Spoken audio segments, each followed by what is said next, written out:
So today on episode 2, the diagnosis, we're going to talk about the process that John and I went through to gain the diagnosis and the call that we received with the diagnosis and what we did from that point onwards, really. We did a lot of research and spoke to lots of people, including my guest today, Caroline Turner, my good friend. She's going to talk a little bit about our first sort of conversation that we had and what we did to really make that decision about the diagnosis that we had received and the point where we found out that Lucy was going to be a little girl, and we started thinking about what Lucy might be called and things like that.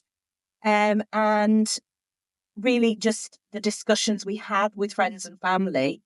And the point we got to where we announced our pregnancy to the world. So when I had received the call from the hospital with the diagnosis that Lucy would have trisomy 21, Down syndrome, we started to do lots of research. Obviously, you start with Google and that doesn't bring up fantastic results still even today. So you do start to panic and you feel like you need to reach out to people that are in this situation, in this position. And I was lucky enough to come across Caroline's details. I think the first person I spoke to was a friend of a friend, Beverly Dean. And Beverly had an older son who has Down syndrome. At the time, I think he was about 15 or 16. And Beverly was very well connected within the community in the Northeast of families who have children with Down syndrome. And she put me in touch with Caroline Turner. She explained that Caroline was on the board of Down syndrome Northeast and that Caroline had a younger child, a little boy with Down syndrome, and that perhaps a conversation with Caroline would be a good start for me, really, to start thinking about the decision we were making, because the hospital asked us to make a decision over that weekend. It was the Easter weekend, and they rang us on the Thursday, late on the Thursday, 4 p.m, and said we needed to ring them by 10 a.m. on the Tuesday with a decision whether we would be carrying on with the pregnancy or whether we would be terminating the pregnancy. So it was very intense and lots of thoughts, lots of feelings. And I am the sort of person that finds it really helpful to talk things through with people. So, like I say, chatting to Beverly, Beverly introduced me to Caroline and asked, I think, if Caroline was happy for her contact details to be shared, which she was. And I gave Caroline a call, I think maybe sometime on the Friday. I think it was the Good Friday we spoke, wasn't it? I think so, yes. Yeah, over the Easter weekend. Yeah. And I think I just rang you, and knowing me, probably bombarded you with questions. You probably did, yes. I think from what I recall, very different conversations that I've had with other parents, whereas quite a lot of parents, want the information from me, and I find myself talking quite a lot and relaying everything about my life with my son and what I do for Down Syndrome Northeast. But I think you were quite keen to tell me everything about you and talk about you and ask yourself and ask lots of questions, which is good, because it means that you're getting the information that you need. But it's the most important thing was about reassuring you that life was not going to be an absolute disaster. It was going to be all fine, which was the most important part of that phone conversation. It absolutely was. And I think what I found, Caroline, was you do have that kind of manner. You are very calm in a stressful situation. You were very reassuring. And I do remember thinking everything's going to be okay. And before I made that call, I don't think I really felt like that. I think that was the first time on the phone to you, because we did talk for quite a long time, I think, didn't we? And I think during that process, I started to relax a little bit and think, and feel less panicky and think, yes, we can do this. We will be able to cope, because you told me about your life with Leo and your, and your eldest son? And Well, we have a relatively, for us, normal family life. It's our normal, and you'll have discovered it becomes your normal family life. But I think at that point, when you get that information given to you that baby's going to have Down syndrome, you don't actually have that in your thought process. And I know that as a parent from having had that antenatal diagnosis myself, the same way that you did. And it is something that takes quite a long time to process. I think the only way that you can really do that properly is by being able to talk to other parents who have a child with Down syndrome. And I was lucky enough to have that opportunity myself with another family whose little one is now not so little, is quite a bit older. And they're another local family to me. And I got the opportunity to have a chat with them and to meet them.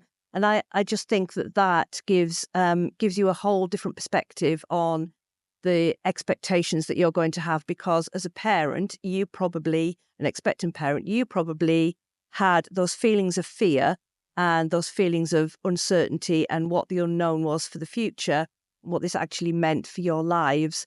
And I think, so the most important thing for me when I talked to parents and when I spoke to you was to make sure that you were reassured that you were going to have a normal family life. And that's the key to it, is to make sure that parents do know that's and part of it as well is just really making sure that parents understand that they're going to be so proud of their child and their child is going to be so loved.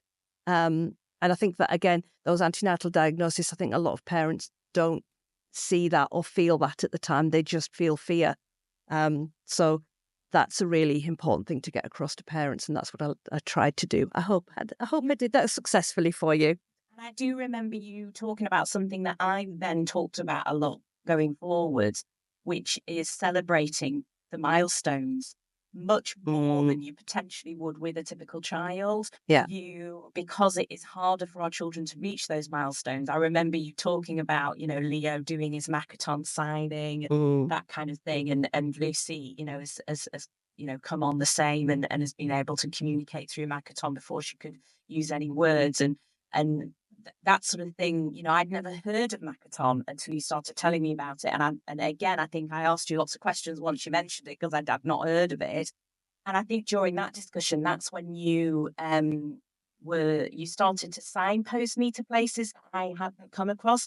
I remember you saying something about, stop Googling, Laura, don't Google, talk to people and go and look at things that we recommend. And you were the one that recommended that I went and looked at the National Charity Positive about Down syndrome, as well as telling me about what Down syndrome North East were doing locally for families, and the fact that you deliver baby boxes to individuals in their homes or via the maternity units.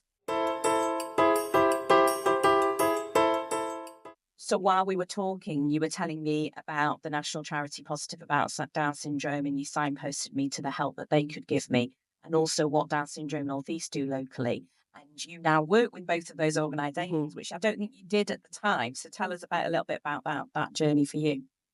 So I was already involved with Down syndrome North East at the time as a volunteer and a trustee, which I still am. And we were just in the very early stages at that point during COVID of getting our baby boxes set up. And the idea behind that was just to make sure that parents had a really lovely welcome into the world for their babies, that they received the right signposting, that they got the information that they needed to signpost them to a range of organisations, and to make sure that their baby's birth was celebrated by the community and they were welcomed, that they knew that there was a supportive community out there of other families who wanted to kind of bring them close and look after them and had their backs. And so we wanted that to be, a really good part of how babies were welcomed into the world and that's how we did that for you. And you were one of the first to receive our boxes. So it was lovely to deliver to the house to bring you the baby box. So the baby boxes contain some handmade gifts, things like blankets. We work with a fantastic charity called Project Linus, who make handmade quilts for us. We have lots of volunteers who do beautiful knitting and crocheting. And also we include in the boxes some books. We have a book from Down Syndrome Northeast called Look at Me, which celebrates people in the Northeast who have Down syndrome of all ages. We have books from national charities like Positive About Down Syndrome and Wouldn't Change a Thing. And so we're really pushing that kind of that acceptance of people with Down syndrome and making sure that that information is shared with parents. There are some lovely little gifts, toys, some beautiful clothes, some little sensory toys in there. So it's lots of lovely little things to welcome the baby into the world and make sure that parents know that their baby's birth is being celebrated. So all the hospitals in the Northeast have them, which we're very, very proud of. And quite a lot of parents like to come and visit the hospitals and take them with me when we go and visit them, the hospitals and the neonatal units, to share the boxes. So Positive About Down Syndrome is a national charity, and I have been working for Positive About Down Syndrome for about 3.5 years. I'm lucky enough to be maternity manager, and so I work with hospitals across the Northeast and across the UK, in fact, to make sure that all of our resources from Positive About Down Syndrome are shared with maternity, neonatal staff, fetal medicine staff, and so on. I also deliver training as well to NHS staff across the country, not just locally. And it's a fantastic organisation to be involved with because it does something that other organisations don't. It's a parent-led charity. It's entirely parent carer-led. We're all experts by experience. So we have the experience of being parents to a child with Down syndrome. And that means that we know what that life feels like and what that lived experience is like. And I think that really gives us a quite a unique insight into what it's like to parent a child with Down syndrome. So yeah, that's the charity that I work for, and I'm really proud to be part of that and just share what the organisations do with parents like you, Laura. Absolutely. And, I don't know what I would have done without Positive About Down syndrome. When it was those very early days, just after we spoke, I had a look on a couple of different charity websites, but I quickly came across the Facebook groups that Positive About Down syndrome run. And I went into the Great Expectations group. And again, like you say, the admins in that group were all parent carer people who had that experience of having children with Down syndrome that were maybe a little bit older. But there were lots of, mums to be in that group who needed to, hear those positive stories about things that, you might find out during the pregnancy. Like we found out Lucy was going to have a heart condition called a complete AVSD. And that Facebook group was one of the first places I went to say, this is happening. We've been told Lucy's going to have this. I need some experience from the admins of, what that's like. And then they quickly put me in touch with the Heart Buddies scheme that they run. And, they got me a heart buddy locally in the area, my lovely friend Katrina, who has her son David, who didn't have the same heart condition that Lucy was going to have. But even though I was still pregnant, Lucy wasn't even born yet, but Katrina was more than happy to chat to me about her experiences at the local hospital where we knew Lucy would have the surgery at the Freeman. And Katrina, again, like yourself, put my mind at rest a lot and reassured me and, made me feel like, it wasn't the end of the world and that we were carrying on and we were going to face this. And as John would often say to me, we're facing this together, Laura. We're a team. Try not to get emotional. And everything's going to be okay. And, and people like yourself and Katrina and other people locally and nationally through Positive About Down syndrome that I was able to chat to during my pregnancy just made such a difference to my acceptance of Lucy's diagnosis and my ability to then actually look forward to Lucy being born. And one of the things that I do when I make the baby boxes, which I know does make a difference because some parents have told me that it does. There's a card in there, and the card has a little message about how, even though things might feel a bit scary and uncertain, unpredictable, you might really not know what's going to happen, you might be worried for the future.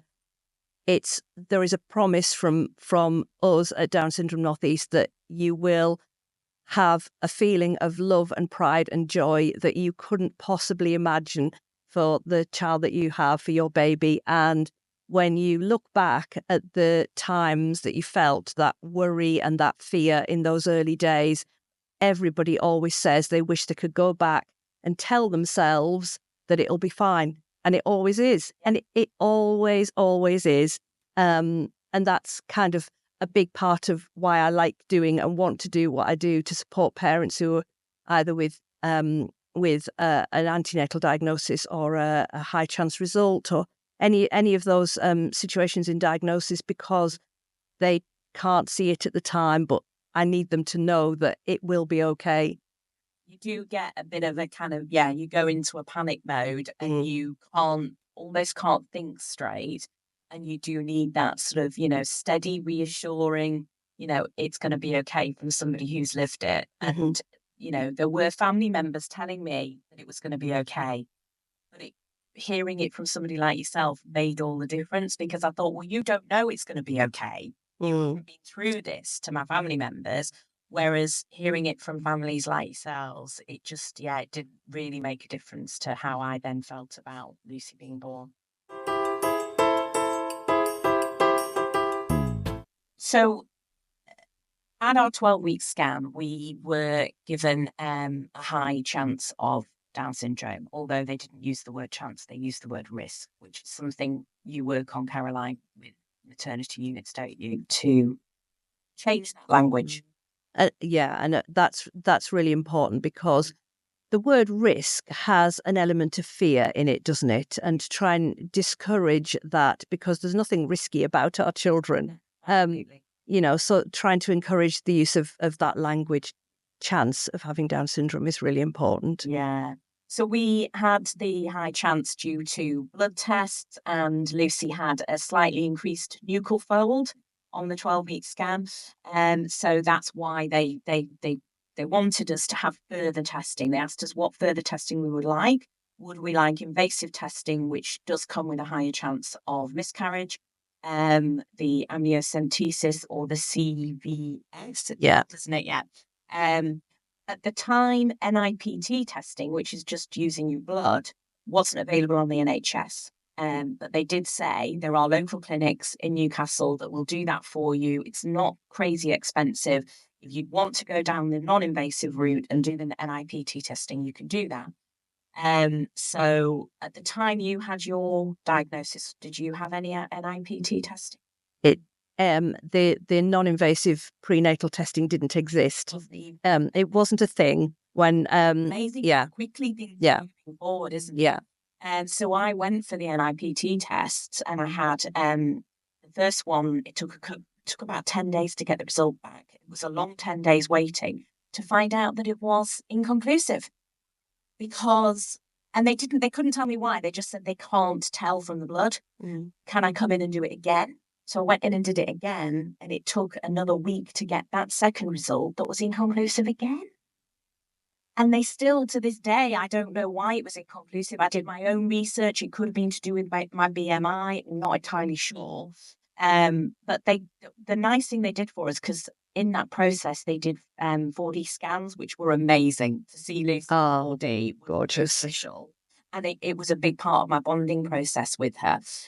So they'd done that for us, but they couldn't get us a result. So they did give us our money back, minus the cost of what we would have just paid to have the 4D scans, which I thought was fair enough.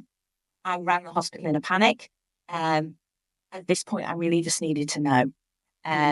This was before I'd spoken to you. Yes. This was, in the very early days, all I was doing was Googling and driving myself crazy and worrying. And all of the what ifs were really quite frightening. And as we've discussed, the NHS were using quite negative language with me at that point. So I did feel very worried. So I rang the screening midwives team, I think they're called, at the RPI. And she was lovely, actually. And she didn't use particularly negative language. She was quite calming and reassuring. And she said, look, it's the bank holiday weekend coming up. It's the Easter weekend coming up. If you can get in this afternoon, we'll test you this afternoon. You'll have to have an invasive test.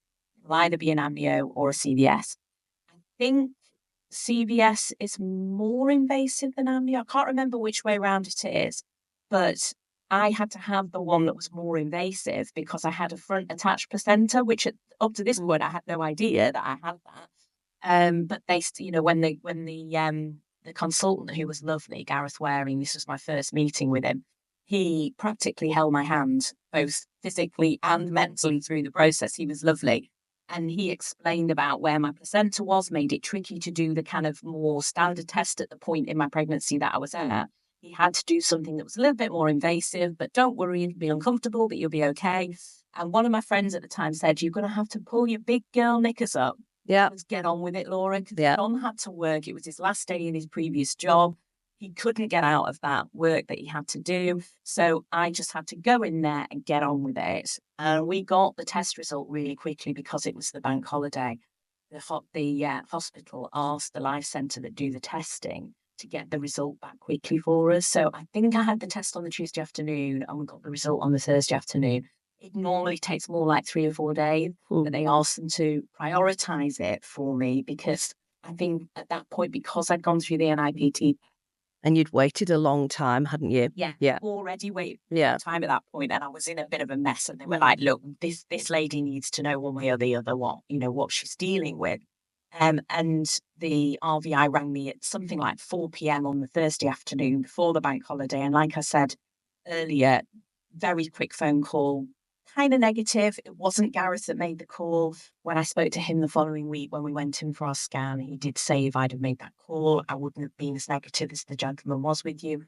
I've asked that gentleman to go back through some training and refresh on the language and things because it was a very quick call. It was pretty negative, and just make your decision. Let us know what that decision is next week. And quite dismissive of me, really. And me, I was asking lots of crazy questions like I do, trying to understand and trying to think of what our options could be. And it just was, you either decide to carry on or you don't.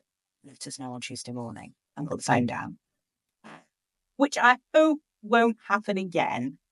We haven't heard of that happening again, have we, through people coming to Down Syndrome Northeast recently? Not locally, we haven't, but it happens. It does still happen nationally. Yeah, people get that pressure. Work that you're doing through charities like Positive about Down syndrome, and the reason why I'm doing a podcast about it is to try and spread that more positive message so that people, even people in the medical profession, can hear and understand how important that language is. While we were on that call, Caroline, I was asking you lots of questions, and I do remember you telling me to stop Googling because the questions I was asking were related to Google results that weren't really that accurate or that realistic. And you gave me a couple of documentaries to look up on YouTube that you felt would help. I mean, the one that was very current at the time was the Sally Phillips documentary. Because Sally Phillips is an actress who most people will have heard of. She has a son called Ollie who has Down syndrome. And Sally is a very vocal public figure in terms of raising awareness about Down syndrome. And at the time, she'd done a documentary because it's quite it's quite a different experience in different countries in the world when you have a child with Down syndrome. And one of those was around countries such as Iceland, where there are no people with Down syndrome, because people are offered the screening tests, and as soon as they have a positive screening test, people choose to end their pregnancies. And that's not the only country in the world that happens. There are other parts of the world as well where screening is a quite significant part of the expectation that you will then end your pregnancy. And families across the world do have really different experiences.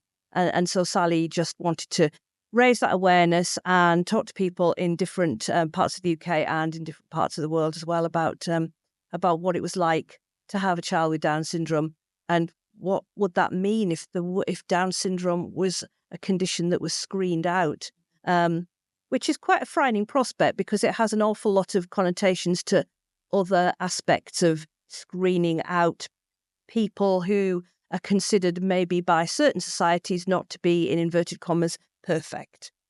Absolutely. it was hard hitting, and it was, for somebody like myself in the situation I was in at the time to be watching it, it was very emotional. And it taught me a lot. And I think my main takeaway from it was that I don't want to be one of those people like they are in Iceland that say that these people shouldn't be part of our society. Mm-hmm. And I think that me being me, that played to my sort of steadfast kind of personality trait where I didn't want to be like that. So as much as she was talking about, this is what life is like, this is what Ollie's like, all of that, and that said a lot to me. But actually, the thing that spoke to me was this 100% termination rate in Iceland, because everybody is conditioned to believe that if they are pregnant with a child with Down syndrome, that child shouldn't be born.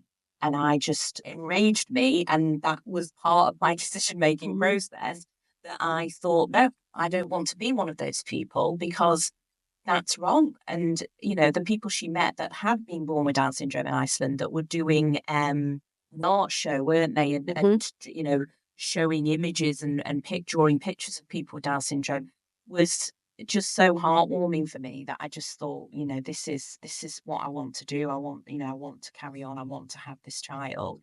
And through watching that documentary, I don't know if you mentioned it to us, or it's one of those suggestions because you watched this on YouTube, something else popped up. And there was the TED talk by Karen Gaffney, who's a lady, I don't know if you've seen it, Caroline. I don't think I have, no. In America, who has Down syndrome. And she has gone through further education. She's got degrees and things. And she was doing a TED talk about her life with Down syndrome. And, and it was a bit of that don't scream me out type, talk, where she wanted to tell people that, just because she has this extra chromosome doesn't make her any less of a person to anybody else. A bit like our friend Liz Crowther and her daughter Heidi. It's great. It was just great to come across, people who, adults that have Down syndrome, that are probably as outspoken as me. And I was imagining, because at that point, we didn't know whether we were going to have a girl or a boy at that weekend when we were discussing things.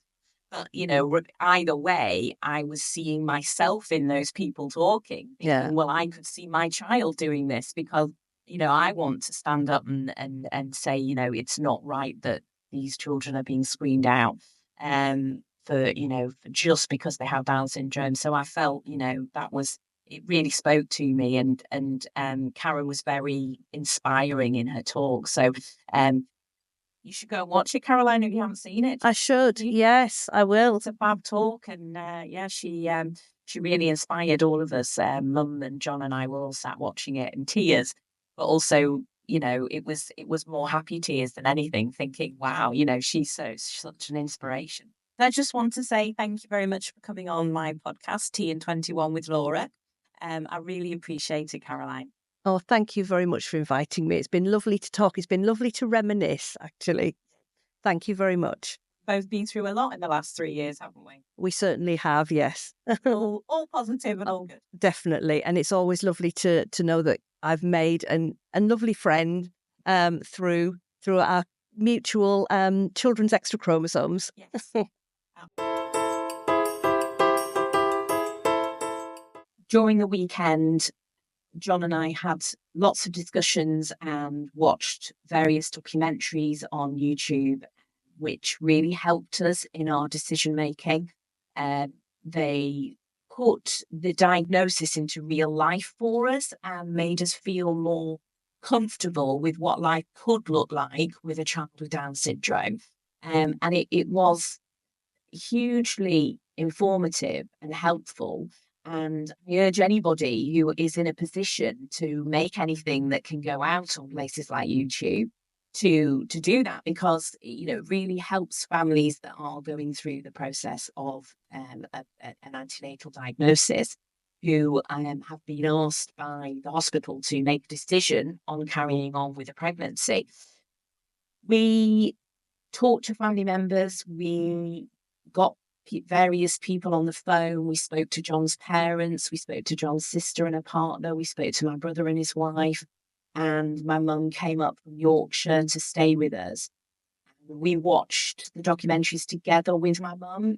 That seemed to give us all a lot of reassurance, and it helped to prompt the discussions that we were having with each other about what life could look like and the fact that life doesn't necessarily have to be over because we're expecting a child with Down syndrome. The main thing I remember from that weekend was the outpouring of love from family and friends who told us that no matter what, they were there for us. No matter how things turned out, we were loved and our child would be loved, and that we didn't need to worry.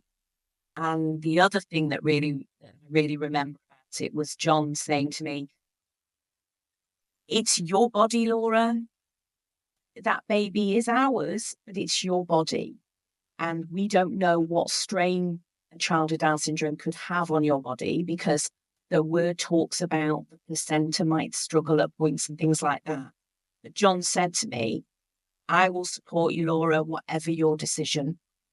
And to feel that love and that support from somebody, I'd never felt like that before. I'd never felt like this isn't just my decision as much as John was telling me it was. It was our decision as a couple, and it had an impact on our family and friends. But it was okay to make the decision that we would carry on because everybody was going to be there for us. We were going to be there for each other. And that is exactly what has happened. Lucy is a very, very loved little girl who everybody cherishes and loves to spend time with. And that, when I look back at that weekend and those decisions that we were making and the thoughts that we were having, I wish I could. Everybody says this. I wish I could go back in time and tell myself that it'll all be okay, because it is okay. Once we'd made that decision, we called the hospital on the Tuesday and told them that we wanted to come in and have a scan, because we knew that was the next step in the process. If we were going to carry on, the consultant who had done the CVS testing for me, he would want to do a scan and have a look at our baby. And once we'd been into the RVI and had another scan, yet another opportunity to meet our baby. During that appointment, we were told that we were asked if we would like to know the sex of the baby. We said we would, and so we were told we were having a little girl. So in addition to the scans that we'd already had, that you would normally have, so we'd met our baby girl quite a few times at this point, and again that day. The first thing John and I wanted to do when we lived in that hospital was tell the world. And I have been following a lovely lady on Facebook just from that diagnosis, just from that Thursday. I had found a lady with a blog called Sarah Pree, who has a little girl called Marnie. And I messaged her and she was really supportive about, the fact that we were making this decision, and anything we wanted to ask, we could ask her. She was really, really helpful. And I talked a little bit to her about the way that she had told the world about Marnie having an extra chromosome, and the announcement that she had made.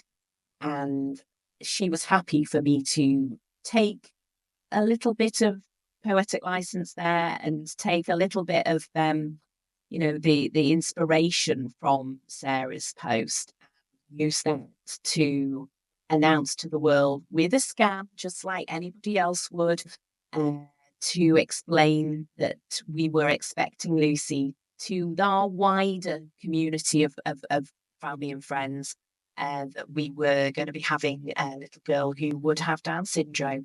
And again, when we put that post out, Pressing's post was terrifying, thinking, what if there is negativity? What would I do? How would I cope? But actually, in reality, I didn't need to worry about anything like that.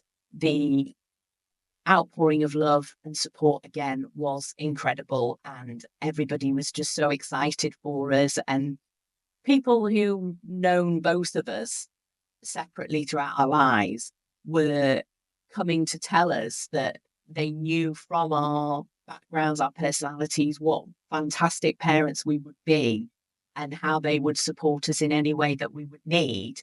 And so, yet again, I just felt really reassured that everything was going to be okay. Thank you for listening to the episode today. Next episode is called Complications, because life never goes to plan. Please subscribe, like, share, tell everybody about the podcast.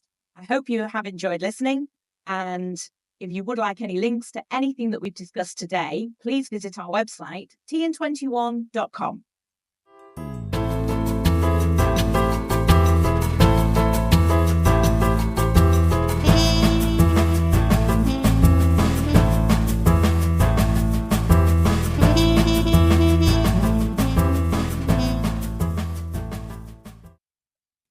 Niltoni Broadcast Network, NBN, popcorn for your ears.